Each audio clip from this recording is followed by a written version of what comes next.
And we're back, everybody. Welcome back to another episode of Everything Sense. Today we cover, given this past week, the retirement of one of Call of Duty's all-time greats, that being Damon Barlow, better known as Karma. As per usual, make sure to leave a comment down below who you want us to cover next time on a story of Everything Sense. But for this episode, it's all about Karma, Everything Sense, OpTic Gaming. And this stretches back all the way to May of 2018, where Karma is dropped from the OpTic Gaming roster along with Formal. In an interview in that same month, he places a lot of the blame for his exit on Scump, saying that the plan had been for Scump, Crim6, Octane, and Karma to all play together, but at some point or another after the announcement, Scump decided he didn't want to play with Karma anymore, leading him to getting dropped from the roster. Karma also later on revealed a possible trade to FaZe Clan, which was on the table, but was ultimately dropped, leading to Karma taking a break from competitive Call of Duty. Then in September, Karma returned to both Call of Duty and OpTic Gaming, rejoining the organization for their new Black Ops 4 roster with Scump, Crim6, Dashy, and TJ. And then in October, to help celebrate the launch of Black Ops 4 and their brand new Battle Royale game mode known as Blackout, the Doritos sponsored the $250,000 event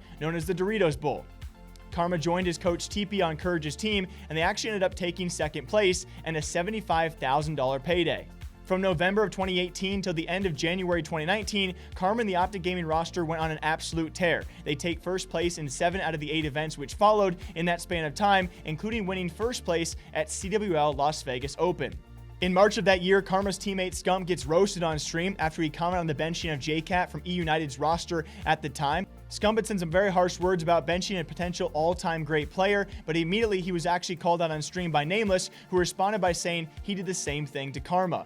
And then in April, after weeks of the team getting called out for sloppy scrim habits and showing up late as well, Karma fires back after Clayster tweets that OpTic was over an hour late to their latest scrim with eUnited. Karma then roasts Clayster, reminding him that late teams have multiple rings, and to calm down and focus on playing better. While Karma may have won the exchange, it did show a lot of the internal issues that would later be brought up when OpTic blew up their roster after Black Ops 4.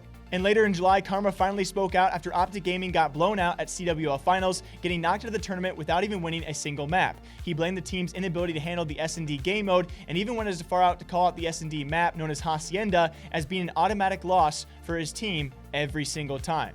Later in August, OpTic Gaming finished a disappointing third at CWL Champs after getting swept by 100 Thieves in their last series of the event. After the loss, Karma talked about potentially retiring to coach due to equipment being used at COD Champs. In October of 2019, the new Call of Duty League is finally announced, and the entire OpTic roster is disbanded in the wake of Hector leaving for NRG and the creation of the new OpTic LA brand.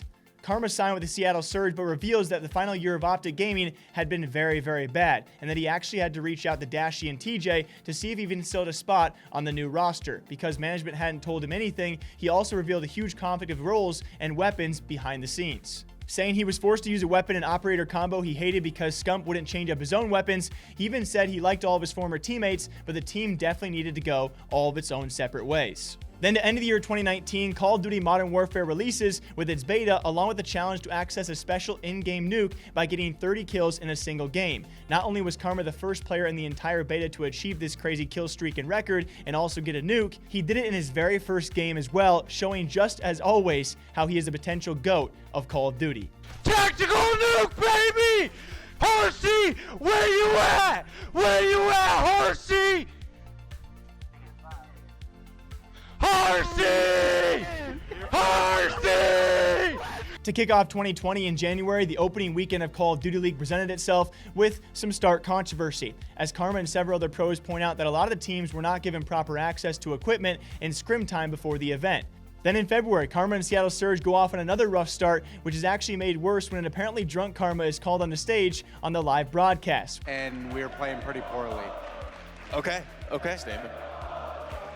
Thank you, man. I mean, did we win a Surge versus Dallas?